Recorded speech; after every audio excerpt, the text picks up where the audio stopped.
On a des mamans de sang, on a des mamans de chair, on a des mamans aussi de cœur.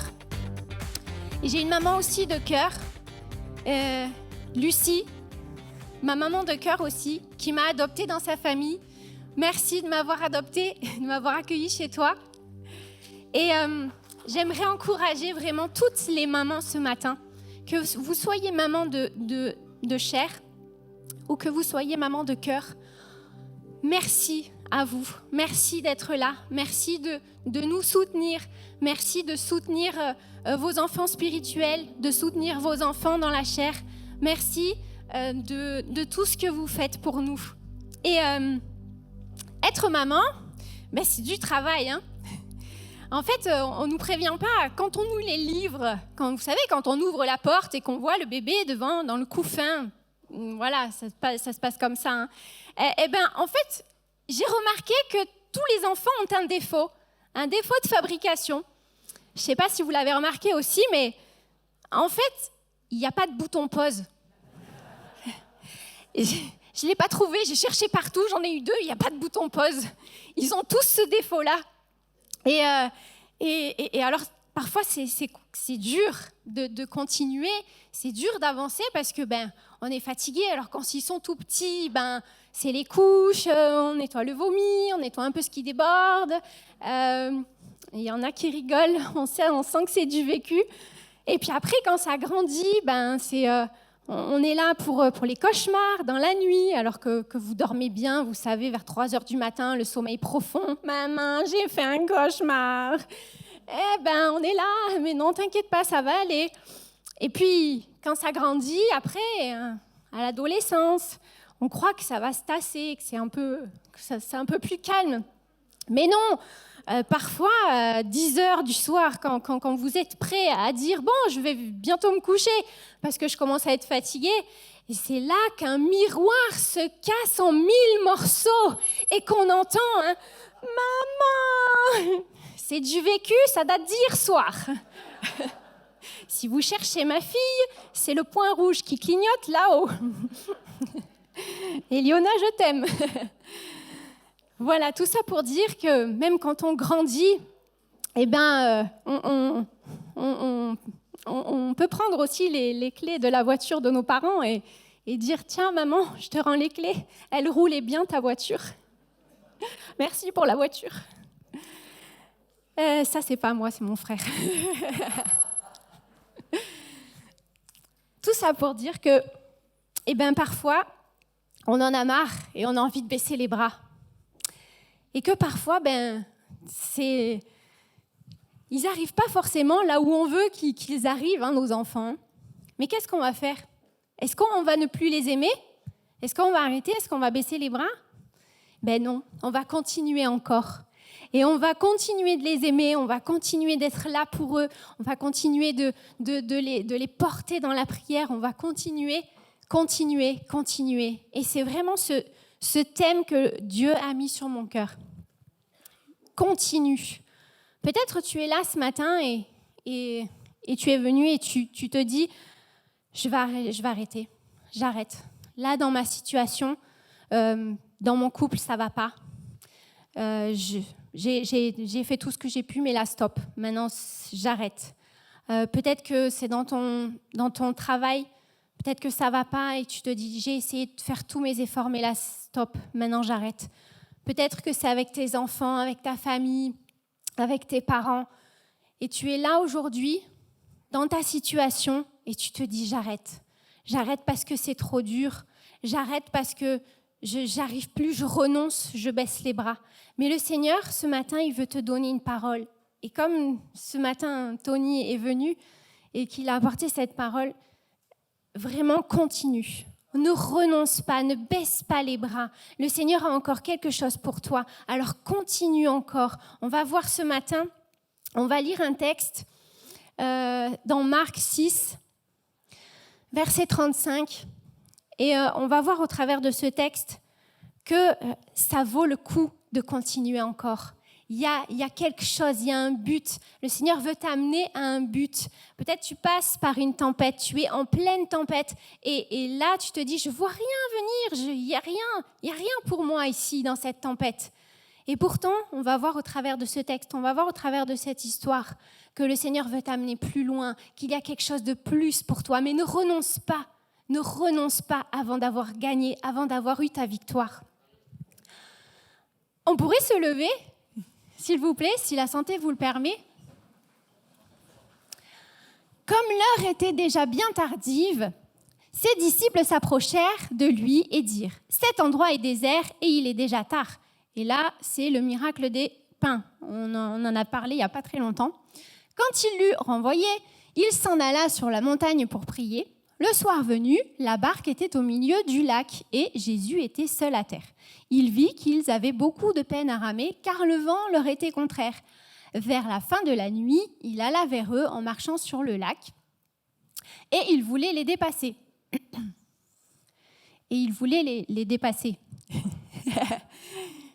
Quand ils le virent marcher sur le lac, ils crurent que c'était un fantôme et ils poussèrent des cris, car ils le voyaient tous et ils étaient affolés. Jésus leur parla aussitôt et leur dit « Rassurez-vous, c'est moi, n'ayez pas peur !» Puis il monta près d'eux dans la barque et le vent tomba. Ils étaient en eux-mêmes extrêmement stupéfaits et étonnés, car ils n'avaient pas compris le miracle des pains parce que leur cœur était endurci. C'est bon, vous pouvez vous rasseoir. Dans cette version-là de Marc, il ne nous est pas parlé de Pierre qui sort de la barque. C'est dans la version de Matthieu. Il nous est parlé qu'à un moment donné, en pleine tempête, quand ils voient Jésus et qu'ils ont peur, Pierre voit Jésus et il dit à Jésus, Jésus dit « N'ayez pas peur, c'est moi ». Et Pierre dit « Si c'est bien toi, alors ordonne que je sorte, que j'aille vers toi ». Et Jésus dit « Viens ». Et Pierre sort de la barque et il commence à marcher sur l'eau. Et puis après, il commence à avoir peur parce qu'il voit les vagues, etc. Et il commence à s'enfoncer. Et Pierre dit « Sauve-moi ». Et Jésus étend sa main et le sauve. Tout ça pour dire que je continuerai encore malgré la tempête. Parfois, on peut se trouver dans des temps de tempête. On peut se trouver dans des heures de tempête. Là, dans ce passage-là, ils viennent de passer toute une journée avec la multiplication des pains. Vous savez, il y a une foule, il y a 5000 personnes qui sont là, 5000 hommes, sans compter les femmes et les enfants. Peut-être en tout, ça devait faire 10 000 personnes, on ne sait pas. Mais en tout cas, il y avait une foule nombreuse. Et après avoir parlé, discuté, guéri beaucoup de malades, à la fin de cette journée, Jésus oblige ses disciples à traverser le lac pour se rendre de l'autre côté. Alors, il faut savoir que le lac de Génézareth, en fait, il faut 2 heures pour le traverser dans toute sa largeur à la rame. Il faut 2 heures. Donc, là, on est vers le soir, c'est-à-dire entre 18 et 20 heures. Et Jésus les rejoint au milieu du lac vers la 4e heure, c'est-à-dire entre 3 et 6 heures du matin. Qu'est-ce qui s'est passé ? Il y a eu une tempête. Et là, ils essayent. Après toute la journée qu'ils ont eue, après toute cette journée à servir, est-ce que vous pensez qu'ils avaient encore envie de ramer pendant 6 heures ? Qui a déjà fait du paddle ici ? Ou du kayak ? Voilà, vous savez qu'en général, on en fait une demi-heure ou 1 heure, ou parfois même quelques heures pour descendre des rivières interminables, n'est-ce pas ? Il y en a qui s'en souviennent, mais en tout cas, oui, vous vous en souvenez, vous vous rappelez de l'état de vos bras le lendemain. Et bien là, c'est pareil avec les disciples, sauf que vous, quand vous avez fait ça, vous n'aviez pas une journée de service derrière. Vous étiez bien frais le matin. Là, c'est les disciples, ils avaient toute une journée de service derrière eux. Qui était là à la kermesse de Zoé ? Merci déjà, en tout cas, d'avoir servi à cette kermesse. Merci d'avoir été là. Et pendant toute cette journée, du matin jusqu'au soir, il y a eu plein de personnes qui ont défilé. Le soir, quand vous avez terminé cette journée, est-ce que vous avez été faire la fête le soir ? Est-ce que vous avez été faire du vélo ou courir 10 km ? Non, pas vraiment, parce que vous n'en auriez pas eu la force. C'est un peu pareil avec les disciples. Ce qui s'est passé en cette journée, il y a eu énormément de monde, il y a eu énormément de services à faire.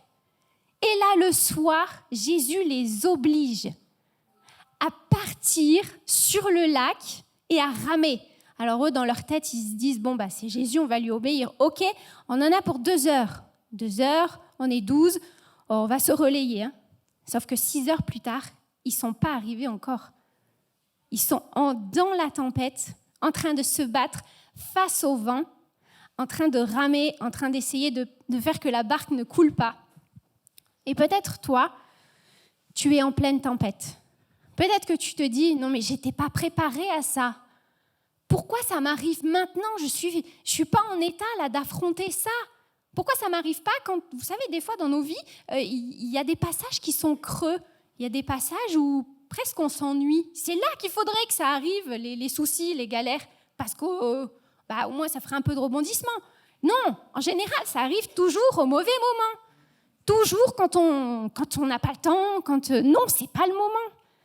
Là, c'est pareil. Alors, qu'est-ce qui ressort de cette histoire ? Là, les disciples, ils sont épuisés. Ils sont fatigués. Ils sont à bout. Et parfois, la fatigue, ça nous amène à faire des mauvais choix. Par fatigue, on fait des mauvais choix. Je prends l'exemple d'Ésaü. Vous connaissez cette histoire avec Ésaü et Jacob. Ésaü part à la chasse, c'est 2 frères de jumeaux.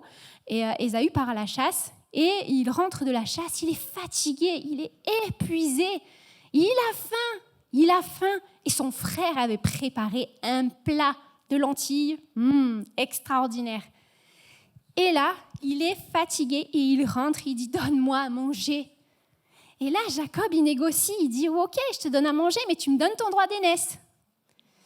Et là, Ésaü, il est trop fatigué pour riposter, trop fatigué pour contester. Et il dit « Ok, allez, c'est bon, je te donne mon droit d'aînesse, donne-moi à manger, j'ai trop faim ». Je pense qu'il a dit ça parce que Jacob, ça devait être quelqu'un qui devait être... vous savez, parfois, je ne sais pas si vous avez des enfants comme ça, il y a des enfants qui, quand ils vous demandent quelque chose, un non, ça ne suffit pas. Il faut toujours élever la voix ou il faut toujours punir pour qu'ils arrivent à obéir. Mais un non, ça ne suffit pas. Jacob, je pense qu'il devait être pareil. Jacob, il devait à chaque fois vouloir, vous savez, te titiller là jusqu'à ce que tu dises oui. Mais non, c'est non. Non, Jacob, lui, on le voit d'ailleurs, hein, quand il a voulu Rachel, il a travaillé pendant 7 ans, puis 7 autres années pour avoir sa femme. Et puis quand il s'est battu avec Jésus, il s'est battu toute la nuit pour avoir la bénédiction. Non, je ne te laisserai pas partir tant que tu ne m'auras pas béni. Jacob, c'était quelqu'un comme ça. Il voulait quelque chose, il obtenait. Donc Ésaü, forcément, en rentrant de la chasse fatigué, il n'avait pas envie de négocier avec son frère. Il lui a dit « Ok, c'est bon, allez, prends le droit d'aînesse ». La fatigue nous fait faire des mauvais choix. Des fois, on a envie que le problème s'éloigne de nous. On a envie que ce soit vite terminé, de passer à autre chose. Alors oui, tout ce que tu veux, c'est bon. Sauf que ça nous conduit à des mauvais choix. Et qu'on regrette. Par exemple, trop fatigué pour travailler à ton couple. Tu rentres le soir, tu es fatigué, tu n'as pas envie de parler, tu n'as pas envie de demander à ta femme ou à ton mari comment s'est passée ta journée, comment il va, quel problème il peut avoir. Et les jours passent, les semaines passent, la communication s'étire et s'étiole jusqu'à ce qu'il n'y en ait plus. Et il y a un gouffre, il y a une séparation, mais on en arrive là aussi par fatigue, par manque d'énergie. Peut-être aussi c'est avec tes enfants. Tes enfants sont peut-être comme Jacob, difficiles. Et on en arrive le soir à rentrer fatigué. Et oui, allez, fais ce que tu veux. Oh, d'habitude, tu n'as pas le droit de regarder la télé, mais là, vas-y, allez. Et du coup, les jours passent et pareil, on perd la communication, on perd le fil, on devient éloigné alors qu'on vit sous le même toit. Ok ? Vous me suivez jusqu'à présent ? On revient à nos disciples. Qu'est-ce qu'ils ont fait plus tôt dans la journée ? Dans la journée, ils avaient encore de l'énergie. D'accord ? Ils avaient assez d'énergie pour contester, pour donner des ordres à Jésus. À un moment donné, il y a la foule et le soir arrive. Il est 6 heures du soir à peu près. Donc il est tard en Israël. Le jour commence à baisser vers 6 heures et en une demi-heure, il fait nuit. C'est pas comme ici où quand il commence à faire nuit, on se dit « Oh, c'est bon, on en a encore pour 2 heures ». Non, là-bas, en une demi-heure, il fait nuit. Donc les disciples disent à Jésus « Bon, il commence à se faire tard maintenant, renvoie la foule ». C'est Jésus, il sait ce qu'il fait. Enfin, je ne sais pas, peut-être moi j'aurais dit « Quels sont tes ordres ? Qu'est-ce que tu veux qu'on fasse pour toute cette foule ?» Non, eux ils ont dit « Renvoie la foule ». Ils étaient encore pleins d'énergie. Hein. Et ils ont... voilà. Alors, il y a eu ce miracle des pains. Et donc, ils ont servi, ils ont fait asseoir les gens en rang, etc., par colonne. Ils ont distribué les pains, les poissons, etc. Et après tout ça, ils avaient encore de l'énergie, puisque Jésus les a obligés à passer le lac en barque. Obligé, ça veut dire quoi ? Tu n'obliges pas quelqu'un si à un moment donné, il ne te dit pas « Ah, mais j'ai pas envie ». Mais si tu le fais, non, mais allez, on a passé toute une journée, on est fatigué, on n'a pas envie. Le mot qui est employé là, obligé, en grec, ça veut dire forcer, ça veut dire contraindre. Jésus, il a dû y aller, hein, parce que tous les 12, là, ils ont dû riposter. Ils avaient encore assez d'énergie pour contester. Eh bien, ils y sont allés quand même. Hein. Et j'aimerais vous dire que parfois, nous, dans nos vies, on a encore assez d'énergie pour contester et pour riposter. Et Dieu permet qu'on soit à genoux dans nos épreuves parce qu'on a encore trop de rébellion en nous, parce qu'on est en train de rater le but à force de contester, à force de dire « Non, mais Seigneur, c'est pas comme ça, dans mon couple, ça va pas, non, mais tu te rends pas compte, il est comme ça ou elle est comme ça, c'est pas à moi de faire ça. » Et mes enfants, non, moi je suis parfaite, ce que je fais c'est très bien, tout carré, tout à l'heure, machin et tout. Non, j'ai pas à me remettre en question. Voilà, parfois on en est là. On est avec assez d'énergie pour riposter, pour se rebeller et pour contester. Mais là, on voit l'état des disciples. Les disciples, on voit un Pierre qui commence à changer d'attitude. Son attitude, elle change. Parce qu'après avoir ramé des heures, toute l'énergie, toute la contestation, toute la rébellion qu'ils avaient encore, là, il n'y en a plus. Il n'y a plus rien, il n'y a plus de jus, comme on dit. Et là, on voit un Pierre qui dit « Donne tes ordres et je ferai ». Il dit « Ordonne que je vienne à toi ». En d'autres termes, donne tes ordres et cette fois-ci, je ferai. Ce n'est pas moi qui vais te donner des ordres. Mais en fait, vous ne trouvez pas que c'est bizarre quand même ce qu'il a dit, Pierre ? En pleine tempête, avec des vagues comme ça, ils sont en train de ramer pour que la barque, elle ne se renverse pas. Et moi, la première chose que j'aurais dit à Jésus, enfin, moi, hein, peut-être pas vous, hein, mais j'aurais dit, Jésus, arrête la tempête. Ou Jésus, s'il te plaît, ramène-nous sur le bord parce qu'on n'en peut plus, on est fatigué. Stop avec un bon lit et puis qu'on dorme. Non, lui, il a dit « ordonne et je ferai ». Et je crois que cette prière de Pierre, ce que Pierre a dit, ça a été inspiré. C'est vraiment quelque chose qui a été inspiré par le Saint-Esprit. Et parfois, quand on ne sait plus comment prier, quand on est au cœur de la tempête et qu'on n'a plus de jus, qu'on n'a plus assez d'énergie pour contester, pour dire « Qu'est-ce que tu fais ? C'est pas comme ça qu'il faut faire, Jésus. Pourquoi tu m'as envoyé là ? Et c'était pas le moment. » Quand on se retrouve à genoux et qu'on ne sait plus quoi dire, quoi demander, là, le Saint-Esprit vient et il inspire à ton cœur une prière. Et la prière qu'il a inspirée au cœur de Pierre l'a fait marcher dans son miracle. Il a marché sur l'eau quand même. Il a fait quelques pas sur l'eau. Alors moi, je t'invite, en tout cas, à te laisser inspirer par le Saint-Esprit et à faire ce qu'il te dira. Est-ce que tu as encore assez d'énergie pour contester ? Est-ce que tu as encore assez d'énergie pour te rebeller? Ou est-ce que cette fois-ci, tu as encore assez d'énergie pour dire oui, Seigneur, je ferai ce que tu me dis. Je ferai comme tu le veux. Ordonne et je ferai. Quelle fin tu choisis pour ta tempête? Trouve Jésus dans ta tempête. Comme Pierre a trouvé Jésus dans sa tempête. Trouve Jésus dans ta tempête. Laisse-toi inspirer par le Saint-Esprit. Continue encore, malgré la tempête. Ne baisse pas les bras, ne renonce pas. Continue, même si tu coules. Pierre a obéi, ok? Jésus a dit viens, il est sorti de la barque et il a marché sur l'eau. Mais à un moment donné, il s'est quand même rendu compte que marcher sur l'eau, c'était pas possible. Il y avait un hic, quand même, c'était improbable. Et les vagues sont venues, elles étaient hautes et le vent soufflait. Et à un moment donné, il a raisonné. Et à cause de sa raison, le miracle cesse et il s'enfonce dans l'eau. Dieu peut l'impossible pour toi. Mais si tu regardes ailleurs qu'à lui, alors le miracle cesse. Si ta mentalité ne change pas, si ta raison a plus d'importance que Dieu, si les circonstances qui t'entourent sont plus importantes que Dieu, si les médecins sont plus importants que Dieu, tout ça, ce sont des obstacles. Ce sont des obstacles à l'action de Dieu.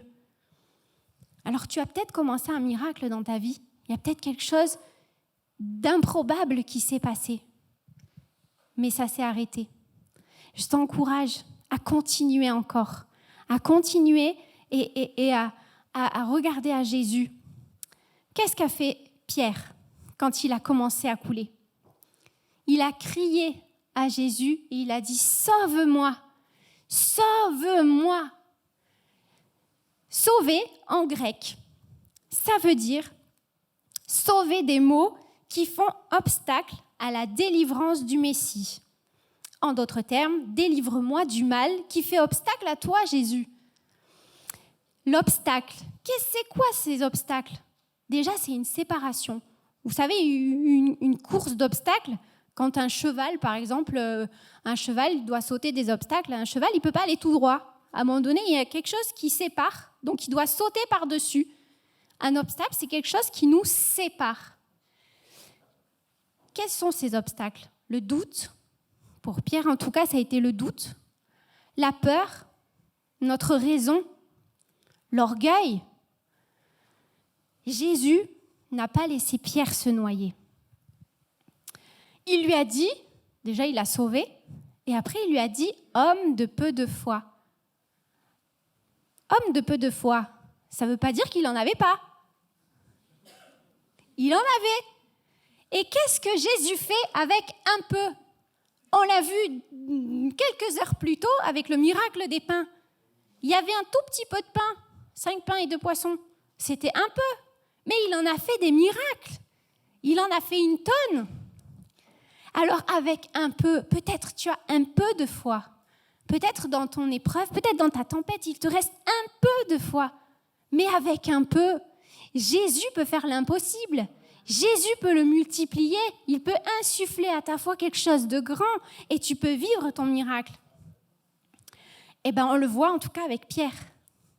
Avec Pierre, vous savez que Pierre marche une deuxième fois sur les eaux. Ah, je vous l'apprends, hein. On va le lire ensemble. Là, ils sont tous en train de me regarder avec des yeux. Qu'est-ce qu'elle dit? Le jour de la Pentecôte, ils étaient tous ensemble dans le même lieu. Tout à coup, il vint du ciel un bruit comme celui d'un vent impétueux et il remplit toute la maison où ils étaient assis. Tiens, c'est bizarre, ça me fait penser à la tempête. Pierre, il se retrouve encore dans la tempête. Là, on est dans Acte 2. Jésus est monté au ciel. Et Jésus a dit à ses disciples, « Maintenant, vous allez attendre celui que je vais vous envoyer. » Et ils sont là pendant 10 jours dans une chambre haute à prier et à attendre ce que Jésus a dit. Mais ils ne savent pas ce que c'est. Et là, ils se retrouvent dans cette chambre ce jour-là et il y a un bruit du ciel comme celui d'un vent impétueux, et il remplit toute la maison où ils sont assis. Et des langues semblables à des langues de feu leur apparurent, séparées les unes des autres, et se posèrent sur chacun d'eux. Ils furent tous remplis du Saint-Esprit. C'est le Saint-Esprit. Et là, Pierre se retrouve là, un peu comme dans la tempête, avec ce bruit de tempête, ce bruit de vent, ce qui nous rappelle la tempête. Et là, le Saint-Esprit se pose sur Pierre. Et là, il vit encore un miracle. Il vit encore de sortir de la barque. Il marche sur l'eau. Et ce qui est extraordinaire, c'est que cette fois-ci, Pierre ne coule pas. Il se rend compte de ce qu'il se passe. Sa raison est là. Il se rend compte qu'à un moment donné, il parle dans une langue qu'il ne connaît pas. Puisque c'est les autres personnes qui viennent lui dire « Hey, mais vous vous rendez compte là que les gens qui sont là parlent dans nos langues, on les comprend. Comment vous savez parler nos langues ?» Et il y a d'autres gens qui viennent leur dire « Eh, mais vous êtes ivres, vous faites quoi ?» Donc là, Pierre se rend compte du miracle. Il se rend compte de ce miracle. Mais il ne coule pas, puisqu'il prend la parole. Et il parle. Au nom de Jésus, il parle, rempli du Saint-Esprit. Et il y a 3000 personnes ce jour-là qui se font baptiser, qui se rajoutent au nombre des croyants. Quel miracle! Cette fois-ci, Pierre, il est allé jusqu'au bout de ce miracle. Sa foi, le peu qu'il avait, Jésus l'a multiplié. Jésus l'a fait grandir. Alors vous allez me dire, oui, mais c'est Pierre, nous on n'est pas Pierre. Pierre quand même, il ressemble à beaucoup d'entre nous. Pierre, c'est un inconstant, c'est un irrégulier. Il est capable du meilleur comme du pire. Il est capable de déplacer des montagnes, si on peut dire ça. Il est capable de maladresse, comme quand il a parlé à Jésus, quand Jésus leur annonce qu'il va mourir.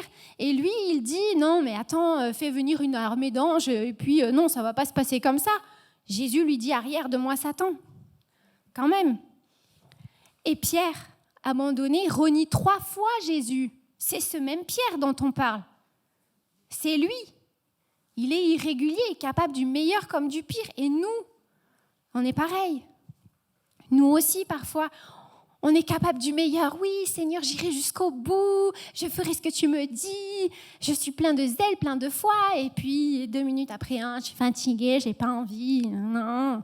Et puis, celui-là, il m'énerve. Et puis, je veux pas servir avec lui. Et blablabla. On est comme ça, hein. Et heureusement que Jésus change nos cœurs. Pierre, il n'a pas renoncé. Malgré ses faiblesses, malgré ses maladresses, il n'a pas renoncé. Il est allé jusqu'au bout. Il a continué encore. Et le Saint-Esprit change nos façons de penser. Peut-être tu n'y arrives pas. Peut-être tu es dans une situation où tu ne sais plus comment te débrouiller. Le Saint-Esprit veut venir changer ta façon de penser. Nous, on est imparfaits. Dans la mission dans laquelle Dieu nous envoie, il choisit des gens imparfaits. Mais pourtant, on réussira si on sait reconnaître nos erreurs et si on persévère et si on continue. Alors Dieu sera avec nous. Alors Dieu fera ce miracle. Il nous relèvera, il changera notre façon de penser et on marchera sur les eaux. Amen. Alors continue encore. Même dans ta tempête, malgré ta tempête, continue encore, même si tu coules, et continue encore, parce que ça vaut le coup. Amen. Dans Marc 6, verset 52, à un moment donné, à la fin, il y a le terme « compris ». Les disciples, en fait, ils étaient remplis d'étonnement. Quand Jésus monte dans la barque avec eux, ils se mettent à genoux et ils déclarent « Tu es vraiment le Messie ». Et ils étaient remplis d'étonnement parce qu'ils n'avaient pas compris le miracle des pains. Et le terme « compris » ici, en grec, ça veut dire faire le rapprochement. Parce qu'ils avaient le cœur endurci. Et endurci, ça veut dire perdre le pouvoir de comprendre. ils n'avaient pas fait le rapprochement, ils étaient en pleine galère, en pleine tempête, et ils n'avaient pas fait le rapprochement que le même Dieu qui avait opéré un miracle 6 heures plus tôt pouvait les sortir de leur tempête 6 heures plus tard. C'était court quand même, c'était dans la même journée que tout ça s'est passé. Mais ils n'ont pas fait le rapprochement parce qu'ils avaient perdu cette faculté de comprendre.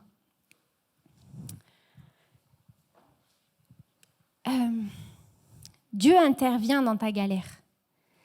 Et là, le miracle des pains pour les disciples, c'était un miracle pour les autres. Ils étaient là, ils ont vu, mais ils ont servi. Ils étaient acteurs, spectateurs aussi. Ils ont servi, ils ont fait asseoir les gens en rang, ils ont servi le pain, ils ont servi les poissons. Ils étaient dans la tâche. Ils étaient dans la tâche. Et ce miracle-là des pains, c'était pour les autres. Mais ils ne l'ont pas pris pour eux. Ils n'ont pas compris que là, à ce moment-là, Jésus, c'était le Fils de Dieu. Et Jésus n'a pas voulu laisser passer cette occasion. Il a voulu leur dire, mais oh, je suis le Messie. Je suis celui qui est venu pour vous délivrer, pour vous libérer. Et il a voulu faire comprendre ça à ses disciples. C'est pourquoi il a permis cette tempête. Pour leur permettre de comprendre dans leur vie, parce que là, la tempête, ça les a touchés personnellement. Ils étaient fatigués, ils devaient lutter pour leur vie. Ça les a touchés personnellement. Et c'est là qu'ils ont compris que Dieu leur a fait comprendre qu'il était le Messie. Parfois, ça peut être pareil pour toi.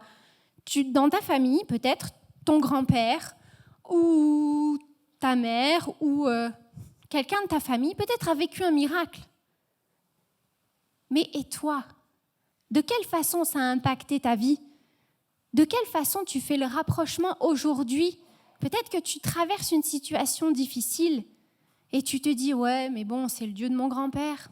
Il a fait ça pour mon grand-père, mais bon, moi, je ne sais pas trop s'il est capable de faire ça. » Peut-être tu as entendu que ton voisin, il s'est passé un miracle et tu te dis « Oui, c'est le Dieu de mon voisin. Il a fait ça pour mon voisin, c'est bien, mais moi, franchement, dans la galère dans laquelle je suis, je ne sais pas si Dieu pourra intervenir. » Et fais le rapprochement. Là, Jésus t'interpelle et il te dit que il est le Dieu de ton grand-père, il est le Dieu de ta mère, il est le Dieu de ton voisin, mais il est aussi ton Dieu. Et dans ta galère, dans ta tempête, il veut intervenir, il veut te faire marcher sur l'eau, il veut faire un miracle pour te sortir de ta situation. C'est ça qu'il veut t'amener à comprendre. Qu'est-ce qu'il a dit à Pierre? Le Saint-Esprit a été envoyé pour nous rappeler les paroles de Jésus. Pierre, quand il a pris la parole devant les 3000 personnes, qu'est-ce qu'il a dû lui dire, le Saint-Esprit? Il lui a rappelé les paroles de Jésus. Jésus avait dit à Pierre, « Sur toi, je bâtirai mon église. » Il avait dit à Pierre, « Vous ferez des choses encore plus grandes que moi. » Il a dit à Pierre, « Je serai avec vous. » Et là, Pierre, plein de foi, il y est allé. Qu'est-ce que Jésus veut te dire ce matin? Plus grand est celui qui vit en moi que celui qui vit dans ce monde. Tu n'as rien à craindre. Ne t'effraie pas.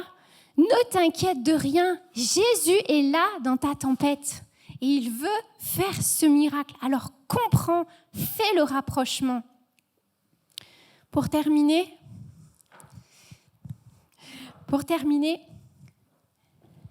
Jésus voulait les dépasser. Dans cette tempête, c'était pas prévu que Jésus s'arrête. Eh oui, Jésus voulait les dépasser, il voulait s'éloigner d'eux. Sauf que les disciples l'ont vu, ils l'ont pris pour un fantôme et là, ils se sont mis à paniquer. Les disciples, ils n'ont pas appelé Jésus dans la tempête. Ils auraient pu le faire plus tôt, hein. Ça faisait 6 heures qu'ils galéraient à ramer avec des vagues comme ça et le vent de face. 6 heures. Mais ils n'ont pas appelé Jésus. Pourquoi? Et j'ai envie de te poser la question à toi. Peut-être que tu passes par une tempête, que tu passes par une situation difficile. mais tu n'appelles pas Jésus. Pourquoi? Est-ce que tu as peur qu'il soit trop occupé? Est-ce que tu as peur qu'il ne t'entende pas? Peut-être tu penses qu'il ne t'aime pas ou que tu ne le mérites pas parce que tu es trop pécheur et que quelqu'un comme toi, Dieu ne s'en soucie pas. Peut-être tu penses qu'il y en a d'autres qui sont meilleurs que toi, que tu peux très bien aussi t'en sortir tout seul. Vous savez, les disciples, ils auraient pu continuer, ils auraient pu très bien arriver sur la rive, ils auraient pu s'en sortir tout seuls, oui. Il ne nous est pas dit dans ce texte qu'ils étaient à l'article de la mort. Il ne nous est pas dit dans ce texte qu'ils allaient couler.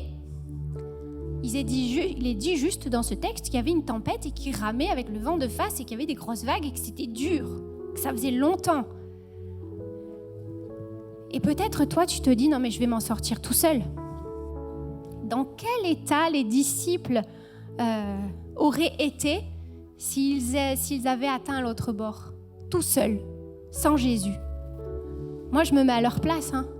Alors déjà, j'aurais été fatiguée, puis après, j'aurais dit à Jésus, non mais tu te rends pas compte de ce qu'on a vécu? Ça fait 12 heures qu'on a ramé, 12 heures. Et toi, t'étais où? Qu'est-ce que tu as fait pendant ces 12 heures? On est fatigués. Et ils auraient été aigris. Ils auraient été fatigués. Ils n'auraient pas compris pourquoi Jésus n'était pas venu. Mais c'est normal, ils ne l'ont pas appelé. J'ai envie de te dire, appelle-le. Dans ta tempête, quoi que tu traverses, quoi que tu vives, peut-être tu ne connais pas Jésus. Et là, depuis, je suis en train de parler d'un Jésus que tu ne connais pas. Et tu te dis, comment est-ce qu'il pourrait faire quelque chose pour moi? Moi, je ne le connais même pas. Appelle-le, tu verras bien. La finalité de leur tempête, la finalité de cette épreuve-là, pour les disciples, ça a été de découvrir que Jésus, c'est le Messie. C'est l'envoyé que Dieu a promis pour sauver l'humanité. Tu peux toi aussi découvrir cette réalité entière dans ta vie. Son amour, son pardon, sa force. Tu peux découvrir ça dans ta vie si tu l'appelles. Il n'attend que toi. Il passe. Il n'attend que toi. On pourrait se lever, si la santé vous le permet. On va passer un temps de prière.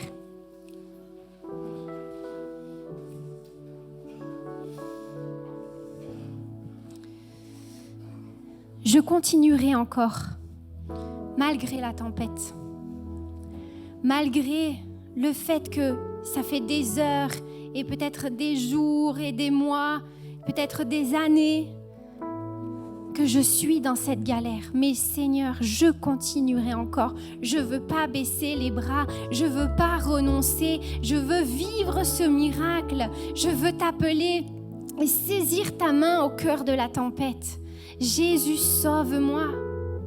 Comme Pierre a levé la main à Jésus pour lui dire, Jésus, sauve-moi. S'il y a quelqu'un ici qui se trouve dans une situation difficile, quelle qu'elle soit, que ce soit dans ton couple, que ce soit avec tes enfants, que ce soit à ton travail, que ce soit peut-être pour un projet, quelle que soit ta situation, si tu te trouves en pleine tempête, lève ta main comme Pierre a levé sa main et crie à Jésus, au secours, sauve-moi de ma tempête. Viens me sauver, viens me sauver. On va prier, on va passer un temps ensemble de prière. Et j'aimerais faire cet appel. Peut-être tu es épuisé. Tu es épuisé et ça t'a conduit à faire des mauvais choix. Mais le Seigneur veut te dire, continue encore, je suis là maintenant et je vais t'aider. Je vais t'aider dans la situation dans laquelle tu es. Je vais t'aider à t'en sortir. Peut-être tu es dans un état de contestation. Tu contestes, tu es rebelle. Mais le Seigneur veut te dire, Je suis là dans ta tempête. Je veux que tu reconnaisses que je suis Dieu, que je suis ce Messie, cet envoyé pour toi. Et peut-être que tu as 1000 raisons d'arrêter de te battre. Parce que ton cœur s'est endurci, que tu as perdu cette faculté de comprendre qui est Jésus pour toi. Alors ne laisse pas passer Jésus à côté de toi sans l'appeler. Seigneur, je prie maintenant pour toutes ces personnes qui ont levé la main. Je prie, Seigneur, pour toutes ces situations. Toi, tu les connais. Tu es là, tu viens au cœur de leur tempête et tu viens les secourir maintenant. Tu viens les sortir de l'eau. Tu viens, Seigneur, faire un miracle. Seigneur, tu viens les inspirer par ton esprit. Tu viens faire qu'il y ait un miracle qu'il se passe. Jésus, je prie pour que des couples se réparent. Je prie pour que des enfants puissent reparler à leurs parents, pour que des parents puissent reparler à leurs enfants. Je prie pour que des situations dans le travail puissent s'améliorer. Seigneur, que tu puisses intervenir dans chacune des situations. Seigneur, tu es Dieu, tu es cet envoyé pour nous. Tu as tout accompli. Alors que maintenant, tu puisses saisir ta victoire dans le nom de Jésus. Amen.